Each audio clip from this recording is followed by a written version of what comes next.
Ms. Rahayu Mahzam.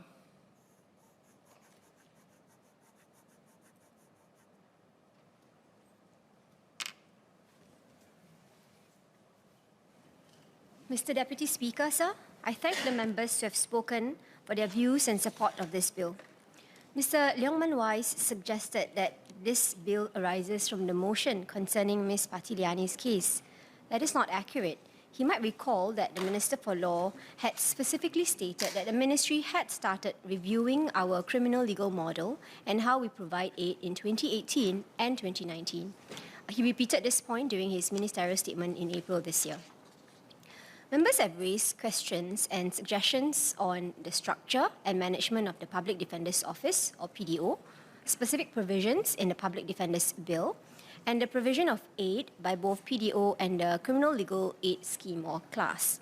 I will address each bucket of issues in turn. First, on the PDO's structure and management. Mr. Saktiandi Supaat, Mr. Louis Ng, Mr. Zulkarnain Abdul Rahim, and Mr. Lim Biao Chuan asked about the independence of the PDO and if there would be any conflict of interest between the PDO and the Attorney General's Chambers, or AGC. The PDO will be set up as a department within the Ministry of Law, separate from the AGC. First, this ensures that the government has oversight over the PDO.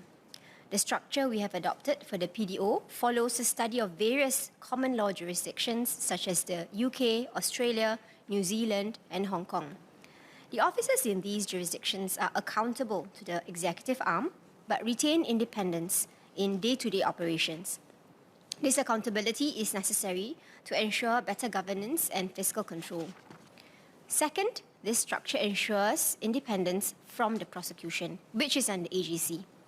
Officers in the PDO or PD officers will be employed directly by the Ministry of Law and are placed on a different scheme from the officers in the AGC. They will report to the Permanent Secretary and Minister for Law. This ensures a clear separation of powers and responsibilities from the prosecution. Ms. Herting Roo mentioned secondments. We want talent flows from AGC, but we want to be careful to maintain independence. We are working out how this can be done and whether it should be secondment or some other mechanism. This will provide opportunities for knowledge sharing, job exposure, and career development for the officers. Mr. Yip Hon Wing asked about funding and cost control measures that the PDO would need to adopt. We have worked closely with the Ministry of Finance to size the resourcing needs for the PDO in the immediate term. The PDO will start modestly and scale up over time. We will review the PDO at an appropriate juncture and assess the PDO's needs in the medium and long term based on the trends from its initial years of operation. On cost controls, I spoke earlier about the means and merits tests that function as key checkpoints. We want to ensure that aid only goes to those who deserve it. I thank Mr. Murali for his suggestions on how we can manage our costs, such as requesting that certain fees be waived. We will work with other agencies to ensure that our budget is well managed. Mr. Murali, Mr. Yip Hon Wing, Ms. Henny So, and Mr. Raj Joshua Thomas, and Ms. Herting Roo asked about the recruitment and remuneration of PD officers. We are in the process of recruiting suitable candidates via a robust selection process. We are looking for individuals with both the heart and necessary legal qualifications and skills. I'm heartened to say that there has been a very good response from both graduates, fresh graduates, and mid-career lawyers. We are also reviewing our staff remuneration package and career development opportunities to ensure that the PDO is competitive enough to attract and retain talent. We will monitor the caseload of the PDO to see that there is adequate staffing and capacity. I would also like to assure Mr. Yip and Ms. He that the PDO is not here to compete with the criminal bar. We intend for the PDO to be an important stakeholder in the criminal justice system and play its part to develop a competent and reputable bar. The PDO also provides an additional avenue for lawyers to engage in community work and serve vulnerable communities. We will consider Ms. So's suggestions on working with the Law Society to organise trainings for officers and for young lawyers in private practice to have the opportunity to volunteer for cases with PDO. Mr. Murali, Mr. Zulkarnain Abdul Rahim, and Mr. Raj Joshua Thomas asked how we could manage the quality of our PD officers. Our aim is that the pool of PD officers will comprise a healthy mix of experienced criminal lawyers, young lawyers, and fresh graduates.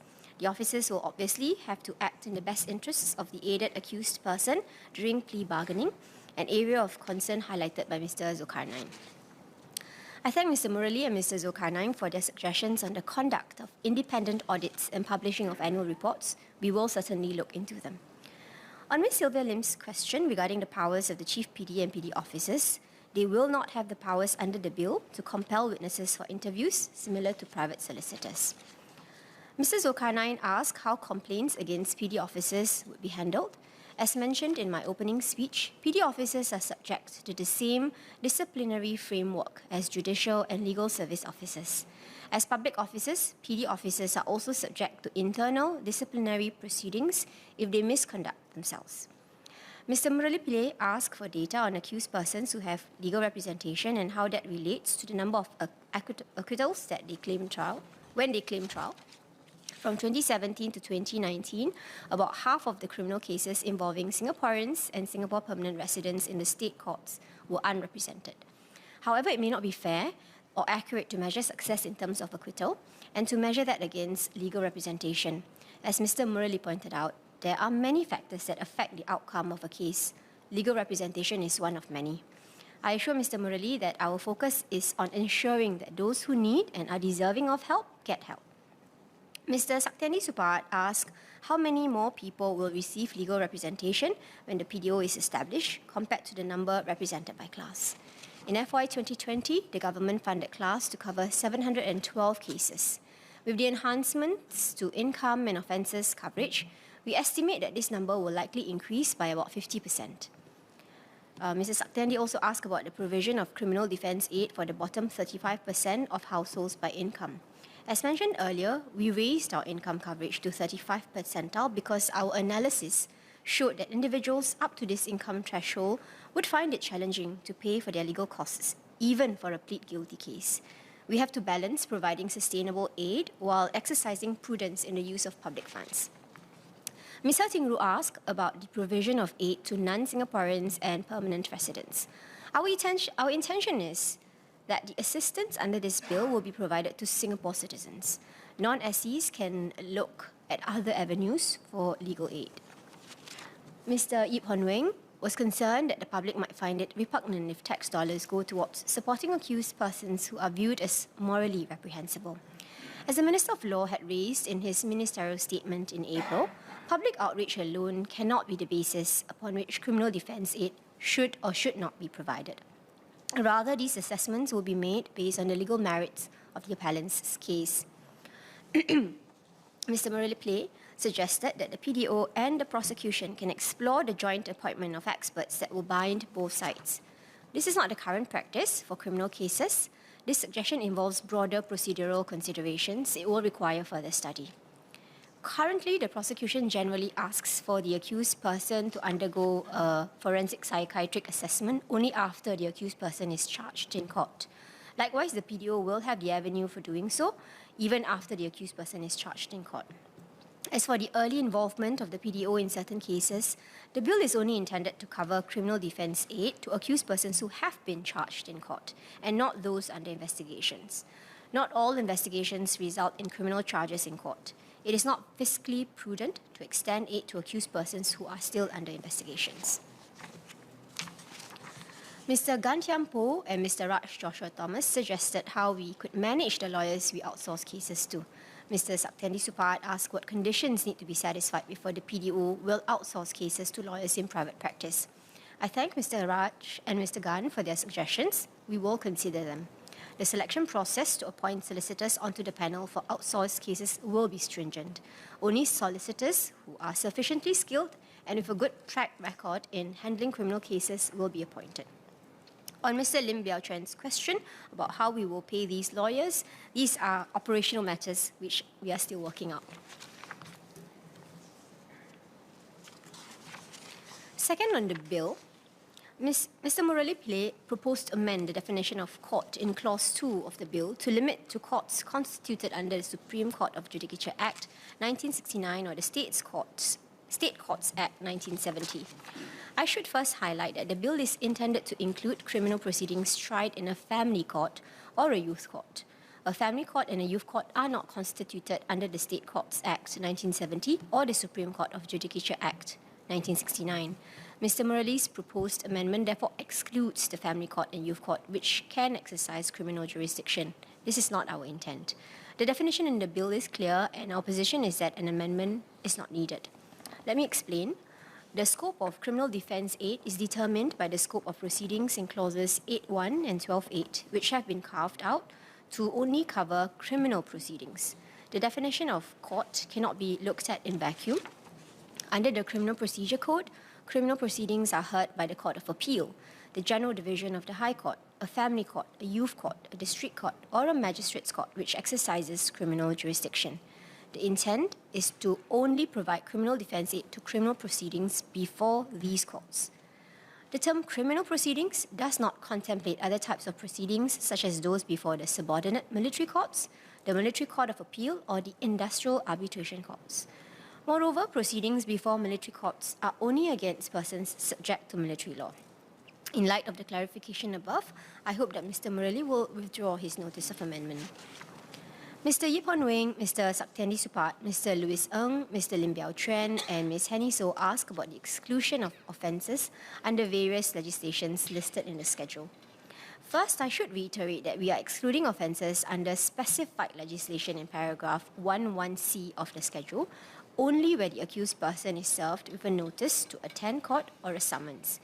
In other words, if an accused person is charged in court after being arrested or is issued an arrest warrant, their offences under these specified legislation are included. These offences tend to be more serious in nature. The same applies to accused persons who have been arrested and charged for more serious traffic offences under the Road Traffic Act, which is one of the specified acts. Accused persons can apply for criminal defence aid for these offences. On Mr. Yip's concern that not all drivers are well off, they can qualify for aid as long as they pass our means and merits tests, so long as the offence is not an excluded one. Our decision not to provide aid for regulatory or minor offences is in line with many other jurisdictions, where certain offences are less serious and are also excluded. For example, in Ontario, Canada, aid is restricted to offences that are indictable or which carry a risk of incarceration. We have to strike a balance between providing aid for all offences and ensuring that costs are sustainable. We also recognise that in a single set of proceedings, an accused person may face multiple charges, some of which are excluded offences. The bill covers such accused persons. If granted aid, they will not be treated any differently. The amount of contributions required will be based on the applicant's means rather than the type of offences which he or she is charged with. PDO will see through the matter until the criminal proceedings have concluded, even if the non-excluded proceedings are withdrawn or replaced midway, leaving only excluded proceedings. Where changes are taken into consideration, these remain part of the criminal proceedings. On Ms. So's request for discretion to provide aid for offences under the 10 acts specified in paragraph 11D of the schedule, we have explained the reason for their exclusion. These are acts whose primary purpose is to deter certain behaviours which are morally depraved or bring about significant negative externalities to society. Nonetheless, we will monitor and periodically review the list of excluded offences after the PDO has commenced operations. If we find excluded offences that are assessed to be deserving of aid, we can subsequently amend the list of excluded offences. Ms. Sylvia Lim asked about the provision of aid for LASCO matters. MinLaw remains open to the possibility of the PDO covering capital offences at a later stage. Mr. Zulkarnain Abdul Rahim, Mr. Lim Biao Chuan, and Mr. Leong Man Wai asked about the specifics of our means and merits test criteria. Mr. Yip Hon Wing also asked about the safeguards to prevent the use of PDO's resources for frivolous appeals. Our means test criteria is largely aligned with that of civil legal aid and other social support schemes where we look at the per capita household income. The difference with the civil legal aid's criteria is that our gross monthly PCHI covers up to $1,500. Mr. Leong Man Wai suggested increasing the PCHI to $2,200. We have pegged it to $1,500. As Ms. Henny So said, in a family of four that That would be $6,000. It is a significant amount. We have tried to be prudent in spending taxpayers' monies. We need to be careful. Money has to come from taxes. The House knows that expenditures are increasing, and there is some resistance to how we raise the monies needed. The provision of legal aid has been the subject of abuse elsewhere, and we need to be fiscally prudent. We will start with $1,500 and consider whether it should be further refined after the PDO commences operations. It depends on the available funds as well. We're mindful that there may be applicants who have extenuating or special circumstances such as those listed by Mrs. Zulkarnain. We will develop administrative discretions for our means test framework, which can be applied on a case-by-case basis. We can confirm to Ms. Sylvia Lim that the Minister's discretion to grant aid in the interest of justice or where it is just and proper is not intended to extend to the excluded offences in the schedule. I assure Mr.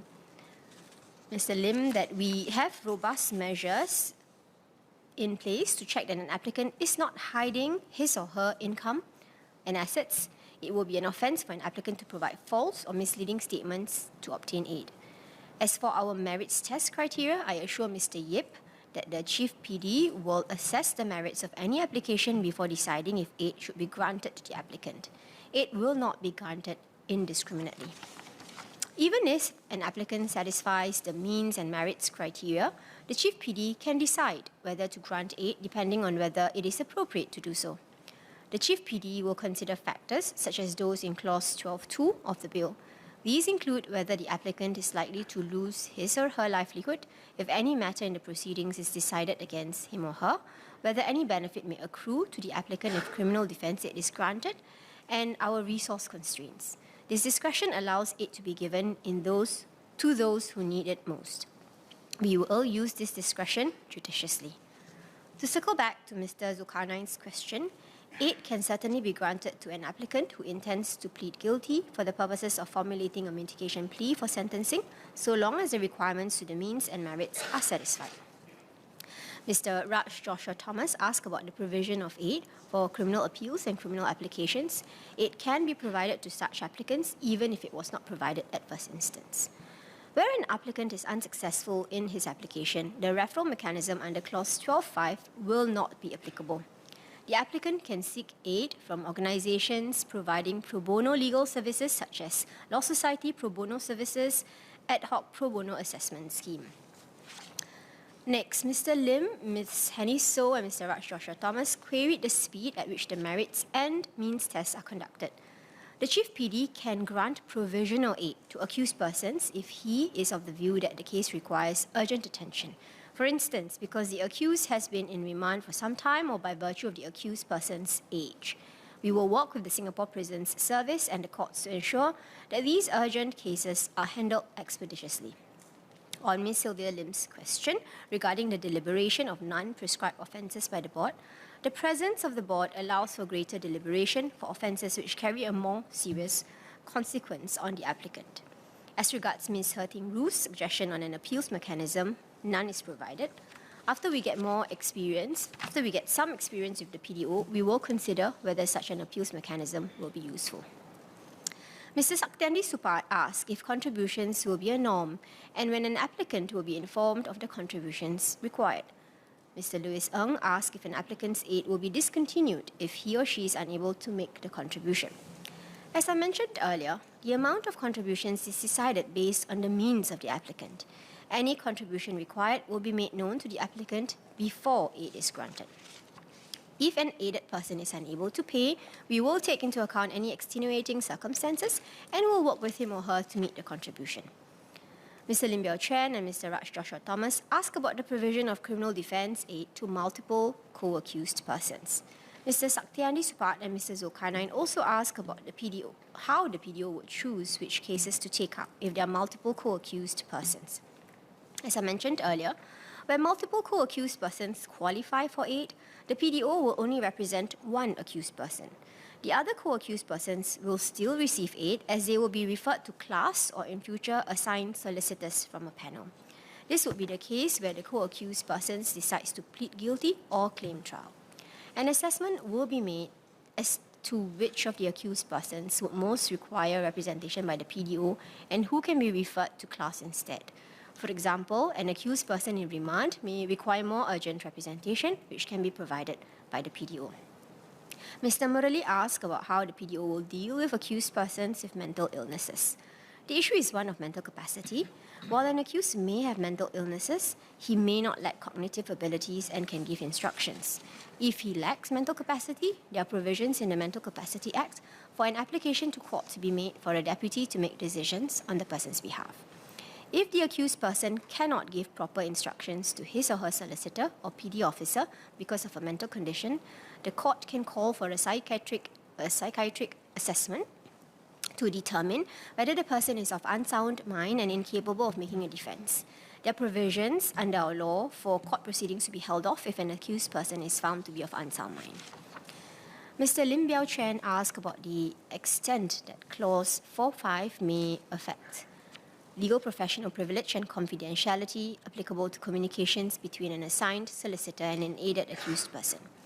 Under Clause 4.5, the privileged information may have to be disclosed to the Chief PD so that the Chief PD can perform his or her statutory functions in deciding whether to grant, vary, or cancel aid.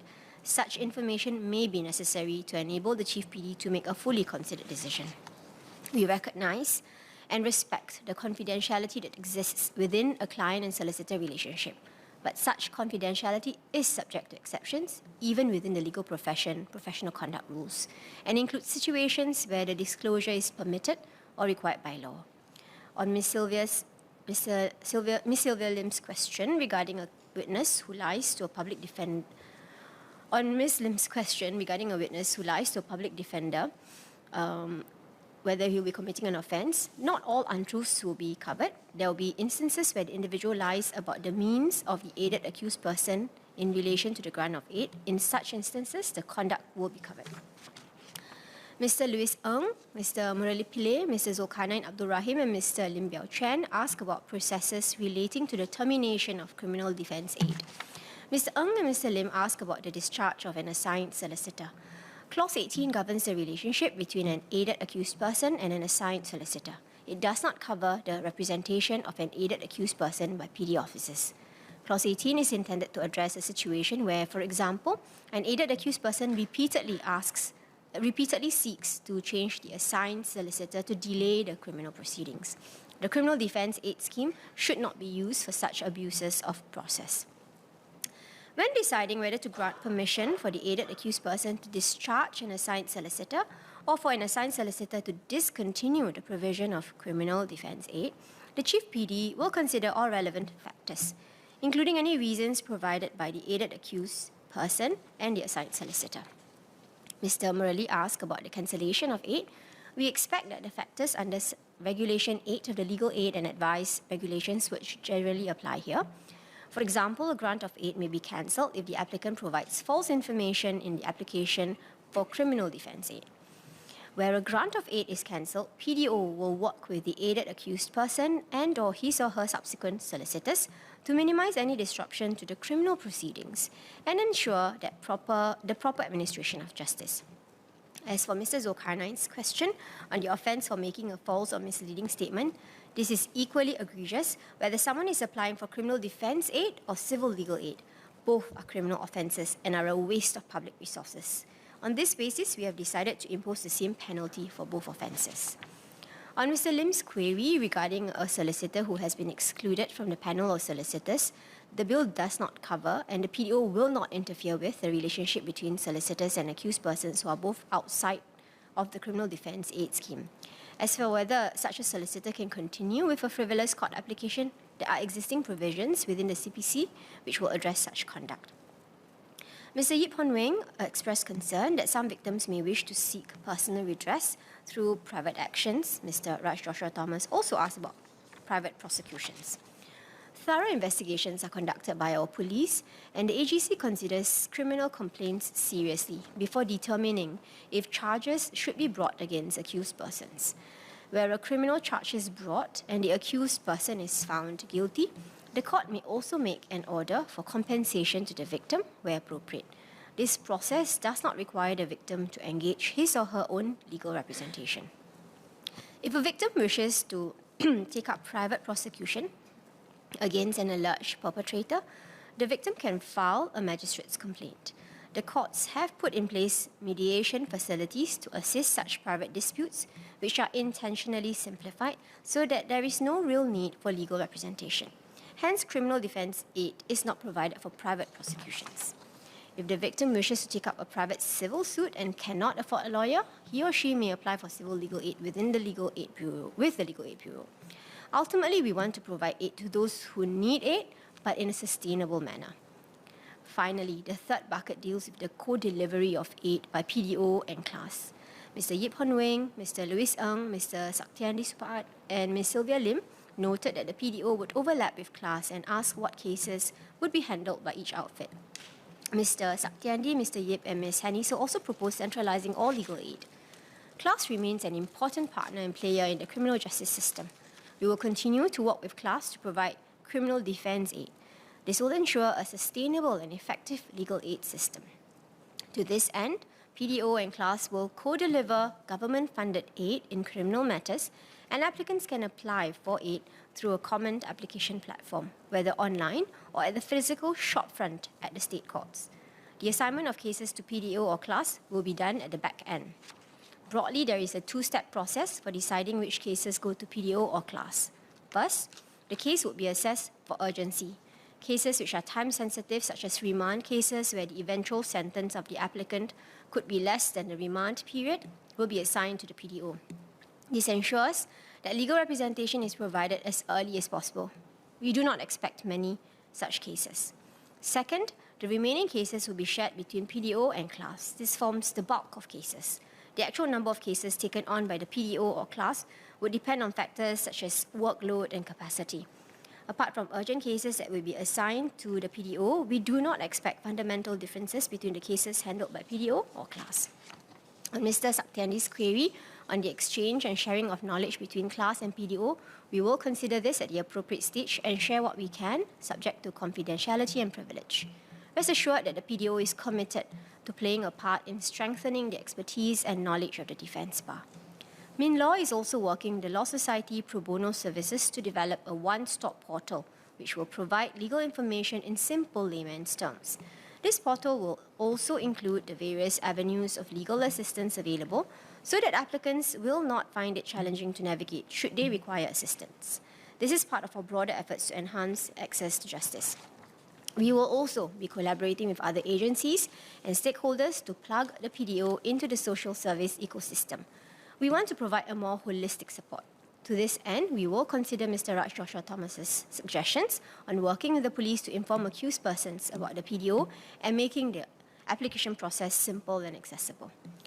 On this note, we assure Mr. Lim Biao Chen that there are rules governing the conduct of our police officers when dealing with any witness, suspect or accused person.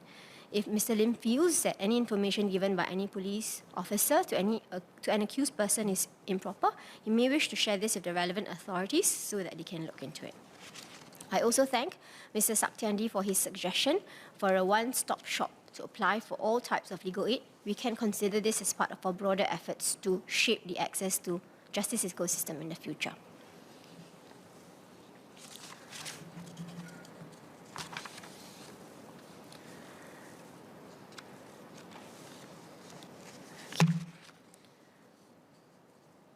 Mr. Deputy Speaker, let me conclude by thanking the members for their support and suggestions.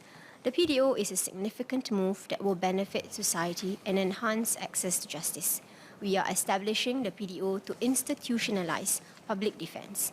We will continue to work closely with all our partners and stakeholders to ensure that criminal defence aid goes to those who need it most when they need it most.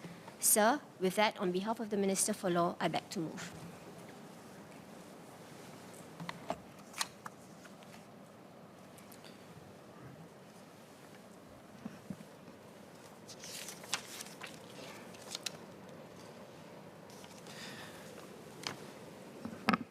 The question is that the bill be now read a second time. As many as are of the opinion say aye. To the contrary say no. I think the ayes have it. The ayes have it. Public Defenders Bill. Committee stage what day? Now, sir, on behalf of the Minister for Law, I beg to move that Parliament will immediately resolve itself into a committee on the bill. The question is that Parliament will immediately resolve itself into a committee on the bill. As many as are of that opinion say aye. To the contrary, say no. I think the ayes have it. The ayes have it.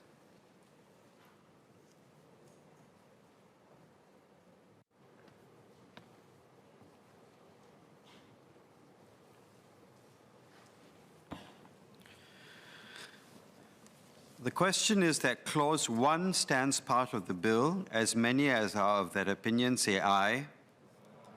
To the contrary, say no. I think the ayes have it. The ayes have it. Clause 2, Mr. Murali Pillai. Mr. Chairman, sir, I seek leave to withdraw my amendment because my purpose is served.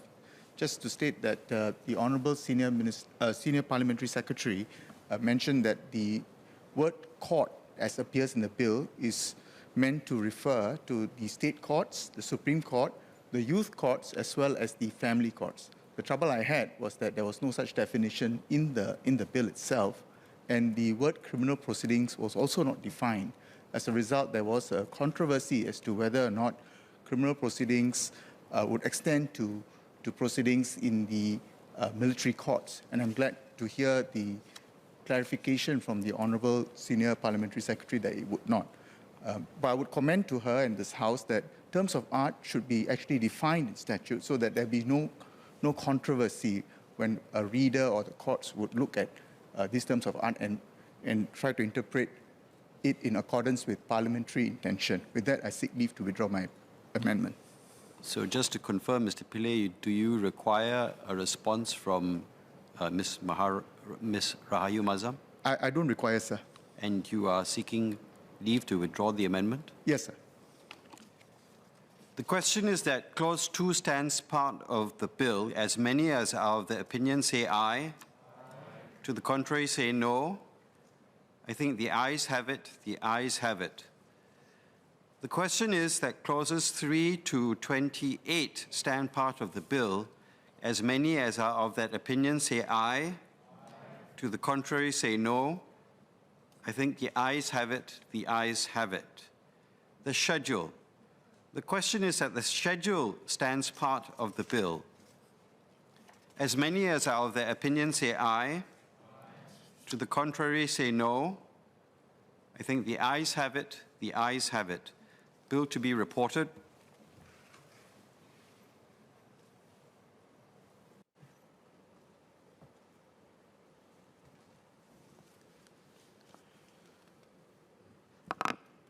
Minister for Law. Mr. Deputy Speaker, on behalf of the Minister for Law, I beg to report that the bill has been considered in committee and agreed to without amendment. Third reading, what day? Now, sir, on behalf of the Minister for Law, I beg to move that the bill be now read a third time. The question is that the bill be now read a third time. As many as are of that opinion say aye. To the contrary, say no. I think the ayes have it. The ayes have it. Public Defenders Bill. Deputy Leader, Mr. Zaki Mohammed.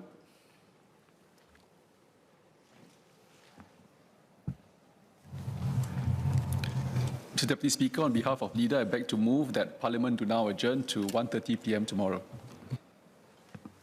The question is that Parliament do now adjourn to 1:30 p.m. tomorrow.